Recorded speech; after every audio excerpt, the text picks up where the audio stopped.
Hello students, I am Bhanu sir from लक्ष्य institute. आज अपन units and dimensions के topic को आगे पढ़ेंगे। एप्लीकेशंस यानी कि यूजेस ऑफ डायमेंशंस में आज अपन सीखेंगे कन्वर्जन ऑफ यूनिट्स। अपन ने जब एसआई यूनिट सिस्टम पढ़ा था, सिस्टम इंटरनेशनल यूनिट, तो अपन ने बोला था तीन तरीके के सिस्टम्स होते हैं, एम के एस, ठीक है, इसके बाद आता है सी जी एस और फिर आता है एफ पी एस। इन सिस्टम्स को आपस में बड़ी इजीली कन्वर्ट किया जा सकता है। जैसे आप MKS को CGS में कन्वर्ट कर सकते हो या FPS में कर सकते हो या रैंडमली किसी को भी किसी और में कन्वर्ट किया जा सकता है। तो ये अपने डायमेंशंस का नेक्स्ट टॉपिक है कि आप एक यूनिट को कैसे दूसरे में कन्वर्ट करो। ध्यान रखना, जब भी कोई फिजिकल क्वांटिटी की बात करी जाती है तो उसमें दो चीजें लिखी जाती है, एन और यू। एन का मतलब होता है न्यूमेरिक वैल्यू और यू उसकी यूनिट। एग्जाम्पल, मैंने बोला कि मैं आज 1 किलोग्राम एप्पल खरीद के लाया हूं और किसी और ने बोला कि वो आज 1000 ग्राम्स एप्पल खरीद के लाया है। तो we are talking about the same unit. हम तो एक ही चीज की बात कर रहे हैं, है ना। यूनिट जो है वो अलग अलग है, इसलिए देखो न्यूमेरिक वैल्यू भी चेंज हो गई, लेकिन अगर बात करें क्वांटिटी की तो सेम ही तो है, क्योंकि 1 किलोग्राम 1000 ग्राम के इक्वल होता है। या मैंने बोला कि आज मैंने वॉकिंग करी है कितनी, 1 किलोमीटर, और मेरे फ्रेंड ने बोला कि उसने वॉकिंग करी है कितनी, 1000 मीटर, तो बात तो एक ही है। या किसी और ने बोला कि उसने वॉकिंग करी है कितनी भाई, 1 लाख सेंटीमीटर, कितना, 1 लाख सेंटीमीटर।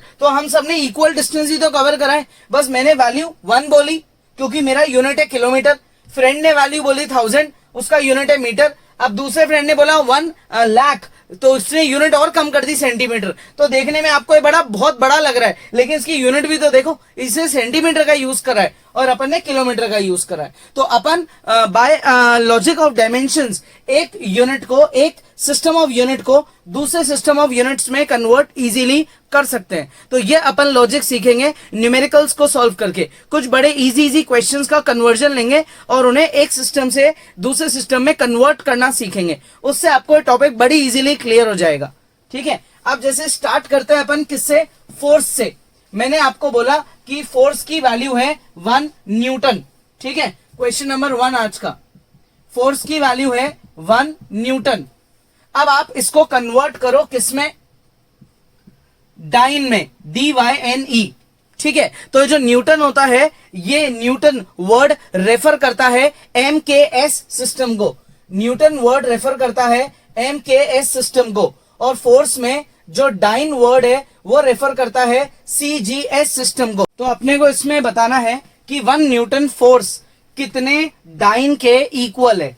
ये ध्यान रखना आप लोग, न्यूटन वर्ड रेफर करता है MKS सिस्टम को और डाइन वर्ड रेफर करता है CGS सिस्टम को, ठीक है। तो आपको ये बताना है कि अगर फोर्स की वैल्यू 1 न्यूटन है MKS सिस्टम में, तो डाइन यानी कि CGS सिस्टम में फोर्स की क्या वैल्यू है, ये वैल्यू मुझे फाइंड करनी है।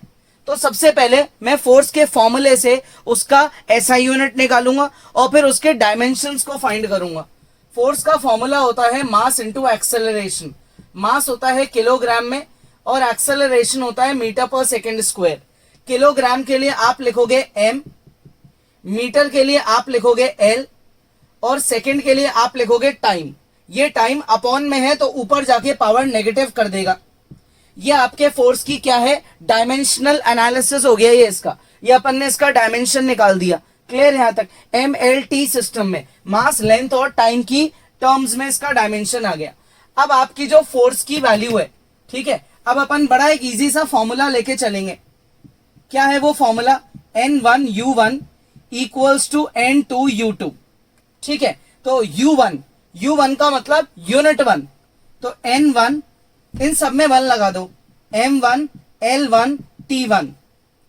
N2 का मतलब वैल्यू और U2 का मतलब यूनिट 2, इन सब में 2 लगा दो, M2 L2 और T2, और एज इट इज पावर्स को कॉपी कर लो। ये कॉपी कर लिया मैंने सब कुछ। अब N1 की वैल्यू आपको गिवन है, क्या, 1 न्यूटन, 1 गिवन है 1, ठीक है। और N2 आपको फाइंड करना है, तो अब आप यहां लिख दो 1। इसको एज इट इज कॉपी कर लो। N2 आपको फाइंड करना है, इसको एज इट इज कॉपी कर लो। अब अगर आपको N2 फाइंड करना है तो ये पूरी टर्म इसका डिनोमिनेटर बन जाएगी, है ना। तो N2 इज इक्वल्स टू क्या करेंगे अब अपन, M1 अपॉन में चल जाएगा M2, M1 के नीचे कौन जाएगा, M2 होल पावर 1, ठीक है। फिर L1 के नीचे कौन चल जाएगा, L2 होल पावर 1। फिर T1 के नीचे कौन चल जाएगा, T2 होल पावर -2। अब सुनना ढंग से, ऊपर की जो टर्म्स है M1, L1 और T1 ये किसका है, MKS सिस्टम का है। यानी कि M1 है आपका 1 किलोग्राम, L1 है आपका 1 मीटर और T1 है आपका 1 सेकेंड। सिमिलरली M2 क्या है, CGS सिस्टम, तो 1 ग्राम। फिर आप लिखोगे इसको 1 सेंटीमीटर और आप इसको लिखोगे 1 सेकेंड। अब आप ये 6 वैल्यूज को अप्लाई कर दो तो ये आ जाएगा N2 is equal to 1 kilogram upon 1 gram, ठीक है। Next 1 metre upon 1 centimetre, next 1 second upon 1 second power -2। इन दोनों की तो कोई वैल्यू ही नहीं है क्योंकि इनमें तो, अच्छा इसकी तो कोई वैल्यू नहीं है क्योंकि ऊपर नीचे की यूनिट सेम है, सेकेंड। इनकी वैल्यू है, कैसे, आप इसे लिखोगे 1000 ग्राम्स अपॉन में ग्राम 1 ग्राम, ठीक है। यहां लिखोगे आप 100 सेंटीमीटर अपॉन में 1 सेंटीमीटर, हो गई वैल्यू। देखो N2 आ गया, ग्राम से ग्राम कट गए मान लो, सेंटीमीटर से सेंटीमीटर कट गई है मान लो, तो 3 और 2 5 जीरो, 5 जीरो का मतलब होता है 10 की पावर 5। तो इसका मतलब आपके जो फोर्स का आंसर है वो हो गया 10 टू द पावर 5 डाइन। क्या हो गया भाई, 10 टू द पावर 5 डाइन। वैसे कन्वर्जन ऑफ यूनिट्स जो है ना वो ज्यादा इजी जब होता है जब आप डायरेक्ट ये जो SI यूनिट है ना इसी को कन्वर्ट कर दो। मैं यहां लिख देता इसको 1000 ग्राम, इसको लिख देता 100 सेंटीमीटर, तो ये यहीं पे कन्वर्ट हो जाता है ना, तो ज्यादा इजी होता। लेकिन अपन कर रहे हैं conversion of unit by using the logic of dimensions, इसलिए आपको डायमेंशन निकालना पड़ा और डायमेंशन के लॉजिक के अकॉर्डिंग ही सॉल्व करना पड़ा। तो अगर एग्जाम में आ जाए कि कन्वर्ट करना है तो आप नॉर्मली कैसे भी कर सकते हो, लेकिन आ जाए by using the application of dimensions तो आपको फिर वैसे ही करना पड़ेगा जैसे ये हुआ, ठीक है। तो अब आप ये कॉपी करो, फिर अपन करते हैं नेक्स्ट क्वेश्चन। नेक्स्ट है, अब आपको देखो वैल्यू गिवन है ग्रेविटेशनल कांस्टेंट की, इसकी यूनिट है newton metre square upon KG square, इसका मतलब MKS सिस्टम। अब आपको बोला गया कि इस यूनिट को, इस सिस्टम को कन्वर्ट कर दो CGS में। हो गया conversion of unit, units convert होगी, मीटर सेंटीमीटर बनेगा, किलोग्राम ग्राम बनेगा, है ना, और न्यूटन ऑब्वियसली डाइन बन जाएगा। तो ये बताओ कि अगर सिस्टम हम कन्वर्ट कर रहे हैं, यूनिट हम कन्वर्ट कर रहे हैं, तो ये जो वैल्यू है ये क्या आएगी। आपको ये न्यूमेरिक वैल्यू गिवन है, इधर की न्यूमेरिक वैल्यू फाइंड करनी है। तो सबसे पहले अपन कैपिटल G का फॉर्मूला लिखते हैं और इसका SI यूनिट निकाल के इसके डायमेंशन निकालते हैं। तो कैपिटल G होता है F into R square upon M1 multiply by M2, ये अपने कैपिटल G की वैल्यू होती है। अब अपन इसके क्या निकालेंगे, डायमेंशंस। तो देखो भाई, फोर्स की जगह मैं क्या लिख सकता हूं, मैं फोर्स की जगह लिख सकता हूं M into A into R square upon M1 M2, ठीक है। तो M इंटू ए अपन ने क्यों लिखा, क्योंकि अपन SI यूनिट निकालेंगे पहले, फिर डायमेंशंस निकालेंगे। तो मास का SI यूनिट क्या होता है, किलोग्राम, एक्सेलरेशन का मीटर पर सेकंड स्क्वायर, डिस्टेंस का स्क्वायर तो M का स्क्वायर, और ऊपर M1 नीचे M1 M2 that is kilogram multiply by kilogram.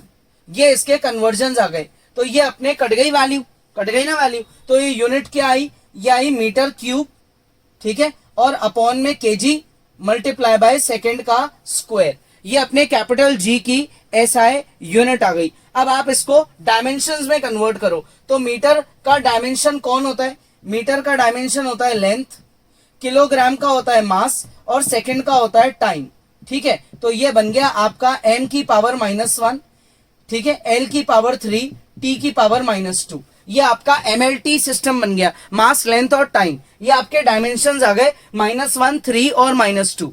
अब आप क्या लिखोगे, फॉर्मूला, बड़ा ही इजी फॉर्मूला होता है। यहाँ पे क्या होता है भाई formula, N1 U1 equal to N2 U2, यही फॉर्मूला होता है।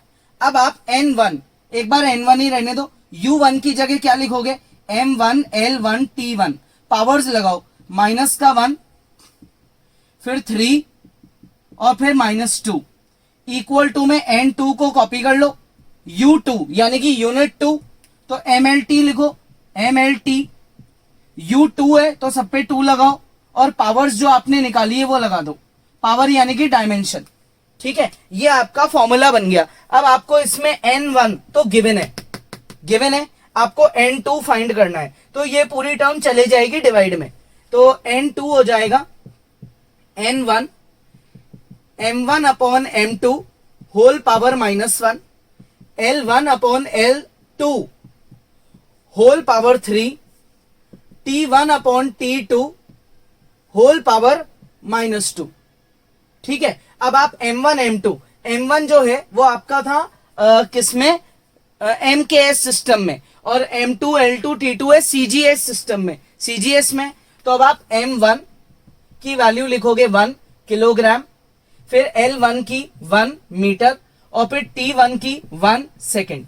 ठीक है, पावर्स यहां लग चुकी है इसलिए यहां हर जगह 1 का ही यूज आएगा। M2 की जगह आप लिखोगे 1 ग्राम, L2 की जगह लिखोगे 1 सेंटीमीटर, T2 की जगह 1 सेकेंड। हमेशा 1 ही लगेगा क्योंकि पावर्स आप ऑलरेडी ऊपर लगा चुके हो, तो वो बाद में वहीं पे काम आ जाएगी। अब आप इन 6 चीजों को यहां अप्लाई कर दो और N1 की वैल्यू को पुट कर दो। ठीक है, N1 का मतलब given value, given numeric value. अब जो नई न्यूमेरिक वैल्यू आएगी N2 वो होगी 6.67 10 टू द पावर -11। M1 की जगह मैं लिखूंगा 1 किलोग्राम अपॉन में 1 ग्राम होल पावर -1, फिर मैं L1 की जगह लिखूंगा 1 मीटर अपॉन में 1 centimetre whole to the power 3, फिर यहां लिखूंगा मैं 1 सेकेंड अपॉन में 1 second whole to the power -2। अब मैं इस किलोग्राम को ग्राम बना दूंगा और मीटर को सेंटीमीटर बना दूंगा, बहुत इजी है भाई। तो ये हो जाएगा 6.67 10 टू द पावर -11, दिख रहा है ना, 1000 ही बचेगा यार, है ना, 1000 पावर है -1, यहां बचेगा ऊपर 100 पावर है 3 और यहां कुछ भी नहीं बचा तो 1। अब आप इसको लिख दोगे 1/1000 और इसमें पावर 3 है यानी कि 6 जीरो बन जाएंगे। 6.67 10 to the power -11 1/1000 multiply by 1 2 3 4 5 6 zero. Clear. अब आपके 3 जीरो इन 3 जीरो से कट गए, बचे 3 जीरो का मतलब क्या होता है 10 की पावर 3। तो N2 आ रहा है 6.67 into 10 to the power -11 multiply 10 to the power 3। Multiply में पावर्स क्या होती है, ऐड हो जाती है, तो -11 में 3 को अगर ऐड करेंगे तो वैल्यू आ जाएगी 10 टू द पावर -8। तो अगर आप इसी ग्रेविटेशनल कांस्टेंट की वैल्यू CGS सिस्टम में यूज करते हो तो आपको ये यूज करनी है। ठीक है, तो सिस्टम चेंज करने से न्यूमेरिक वैल्यू भी चेंज हो जाती है। ठीक है, आ गया समझ में, कॉपी करो। Next question, Young's modulus of steel, ये आपको गिवन है, इसकी यूनिट है न्यूटन पर मीटर स्क्वायर, एक्सप्रेस करना है डाइन पर सेंटीमीटर स्क्वायर में। क्या न्यूमेरिक वैल्यू होगी अगर आप यूनिट्स को कन्वर्ट कर दोगे, यानी कि MKS को CGS बना दोगे। अब नॉर्मली क्या होता है कि अपन लोगों को, जैसे मुझे ही यंग्स मॉड्यूलस की फॉर्मूला ध्यान नहीं रहता, भूल जाते हैं क्योंकि काम कम आता है। तो अब ये फॉर्मूला अगर मुझे याद नहीं है, उसके बाद भी मुझे अगर कन्वर्ट करना है तो भी बहुत ईजी है। कैसे, इसके यूनिट पे आ जाओ। इसका जो SI यूनिट है वो है न्यूटन पर मीटर स्क्वायर। न्यूटन का यूनिट अब तक अपने को याद हो चुका है, kg मीटर पर सेकेंड स्क्वायर। न्यूटन रिप्रेजेंट करता है फोर्स को, ये फोर्स की यूनिट है, और अपॉन में एक और मीटर स्क्वायर है, तो ये आ गया kg मीटर और सेकेंड स्क्वायर। ठीक है, kg को चाहे आप ऊपर लिख दो। ये आपकी इसकी क्या बन गई, एक स्टैंडर्ड SI यूनिट बन गई MLT में। कैसे बनी, MLT में आप इसको लिख दोगे नेक्स्ट स्टेप में M अपॉन में L और T का स्क्वायर, यानी कि M की पावर 1, L की पावर -1 और T की पावर -2। अब अपने को यही तो चाहिए था कि अपन इसका MLT कन्वर्जन निकाल लें। जैसे ही आप इसका MLT कन्वर्जन निकालोगे, आप कन्वर्जन ऑफ यूनिट्स का फॉर्मूला लगा दोगे। फॉर्मूला क्या होता है, फॉर्मूला होता है N1U1 इक्वल टू N2U2। अब आपको N1 और N2 में N1 तो गिवन है और आपको N2 फाइंड करना है। U1 के लिए आप क्या करोगे, U1 के लिए आप MLT लिखो। ठीक है, करो साथ साथ मेरे, 1 1 1 लगा दो, क्योंकि U1 हो रहा है। अब आप U2 के लिए क्या करोगे, N2 को तो कॉपी कर लो, U2 के लिए क्या करोगे, MLT लिखो, U2 है तो 2 2 2 लगा दो। अब एज इट इज जो इनकी पावर्स है वो लगा दो, 1 -1 और -2, 1 -1 और -2, ये मैंने इनकी पावर्स भी लगा दी। अब आपको N1 तो गिवन है ना, आपको तो N2 फाइंड करना है, तो ये पूरी चीज डिवाइड में आ जाएगी। तो अपन यहां लिख देंगे N2 equals to N1 M1 अपॉन M2 होल पावर 1, L1 अपॉन L2 होल पावर -1, T1 अपॉन T2 होल पावर -2। क्लियर। अब N1 की जगह में क्या लिखूंगा, N1 की मैं जगह लिख दूंगा 2 इंटू 10 टू द पावर 11।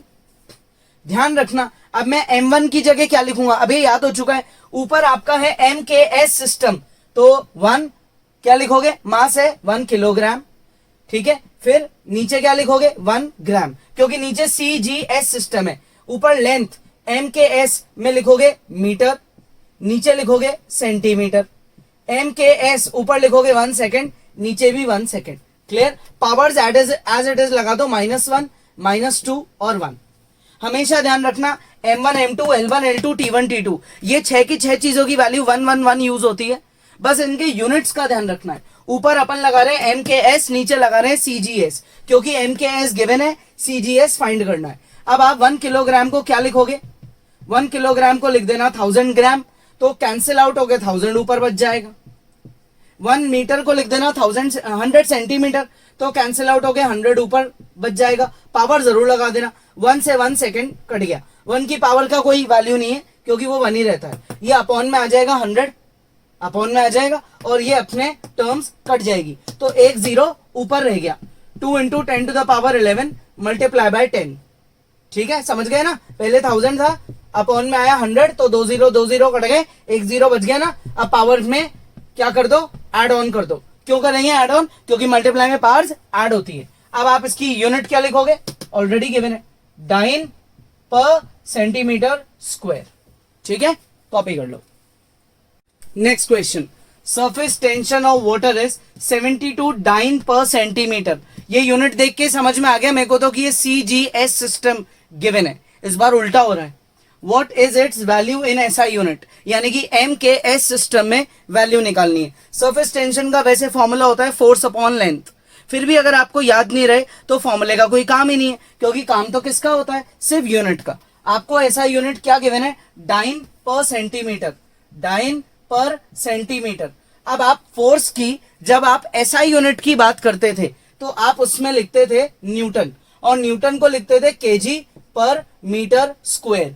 तो अब आप डाइन के अकॉर्डिंग क्या लिखोगे, अब आप डाइन के अकॉर्डिंग लिखोगे, डाइन को केजी की जगह ग्राम और मीटर की जगह सेंटीमीटर स्क्वायर लगा दो यहाँ पे। तो डाइन की जगह ये आ जाएगा ग्राम अपॉन सेंटीमीटर स्क्वायर, साथ में 1 सेंटीमीटर और है, तो ये हो गया ग्राम अपॉन सेंटीमीटर क्यूब। अब जो ग्राम है वो किसको रिप्रेजेंट करता है, मास को, सेंटीमीटर किसको करता है, लेंथ को, तो ये बन गया M अपॉन L का क्यूब, बन गया ये। अब आप इसको नेक्स्ट स्टेप में लिख दोगे ML -3, T तो है ही नहीं, तो T को कर दो 0, M की पावर 1, L की पावर -3 और T की पावर 0, T की पावर 0। ये अपन ने इसके डायमेंशंस निकाल दिए है ना, 1 -3 और 0। अब मैं क्या करूंगा, फॉर्मूला लगा दूंगा, N1 U1 equal to N2 U2। N1 मुझे गिवन है, N2 मुझे फाइंड करना है, U1 को मैं क्या लिखूं, MLT होता है ना, M1 L1 T1। N2 U2 क्या होता है, वो यूनिट MLT, तो M2 L2 और T2 लिख दिया। अब पावर्स मैं निकाल चुका हूं, मैं उन्हीं को यूज कर लूंगा, 1 -3 0, 1 -3 0। अब ये 0 को तो उड़ाओ आप, बेकार है, तो इसका कोई काम नहीं है। N1 आपको गिवन है which is 72, M1 L1, N2 आपको फाइंड करना है, M2 और L2। क्लियर। अब आप क्या करेंगे, इस चीज को अपॉन में ले आएंगे, तो N2 की वैल्यू हो जाएगी 72 M1 अपॉन M2 whole to the power 1, L1 अपॉन L2 whole to the power -3। Clear यहां तक। अब क्या करें अपन, जो M1 और L1 है, M1 L1 गिवन यूनिट किस में है, CGS सिस्टम में। तो CGS सिस्टम में मास क्या होता है, CGS सिस्टम में मास होता है 1 ग्राम, ठीक है, और लेंथ होती है 1 सेंटीमीटर। नीचे M2L2, ये वो है जो फाइंड करना है। ऐसा यूनिट सिस्टम यानी कि MKS सिस्टम, तो उसमें मास होता है 1 किलोग्राम और यूनिट ये जो लेंथ है, ये लेंथ क्या होती है 1 मीटर। कर दो सबको अप्लाई। तो आप यहां लिखोगे 1 ग्राम, यहां लिखोगे 1 किलोग्राम, यहां लिखोगे 1 सेंटीमीटर, यहां लिखोगे 1 मीटर। ठीक है, और ये अप्लाई करने के बाद इनको सॉल्व भी करोगे। 1 ग्राम अपॉन 1 किलोग्राम यानी कि 1000 gram whole to the power 1, 1 centimetre. ठीक है, और अपॉन में क्या लिखोगे 1 मीटर यानी कि 100 centimetre whole to the power -3। अब ये समझ लो ग्राम से ग्राम कट गया, सेंटीमीटर से सेंटीमीटर कट गया। 10 to the power -3 power negative है, 100 to the power -3 power negative है, तो टर्म ऊपर चल जाएगी, है ना, रेसिप्रोकल हो जाएगा और पावर पॉजिटिव हो जाएगी। और पावर 3 का मतलब क्या होता है कि आप जीरोस को बढ़ाओ। कितने जीरो, 2 की जगह आप करोगे 6 जीरो, है ना, स्क्वायर करके एक और बार 2 जीरो लगा दिए, तो 72 अपॉन में 1000 और मल्टीप्लाई में 6 जीरो, ये 6 जीरो आ गए। तो ये 3 जीरो इन 3 जीरो से कट गए, तो ये वैल्यू हो गई 7200, 7200। और यूनिट मुझे क्या लगानी पड़ेगी, न्यूटन पर मीटर, न्यूटन पर मीटर। मैं चाहूं तो इस वैल्यू को ऐसे भी लिख सकता हूं 7.2 10 टू द पावर 4 न्यूटन पर मीटर। एक ही बात है, दोनों आंसर्स करेक्ट है। मेन तो अपन ने क्या कर लिया, कन्वर्जन्स कर लिया यूनिट का। ठीक है, तो आपको और जो भी क्वेश्चंस मिले आप उनकी प्रैक्टिस करो। कोई डाउट है तो आप हमें इन्फॉर्म करो या आप वीडियो को दोबारा देख लो। नेक्स्ट क्लास में आगे पढ़ेंगे।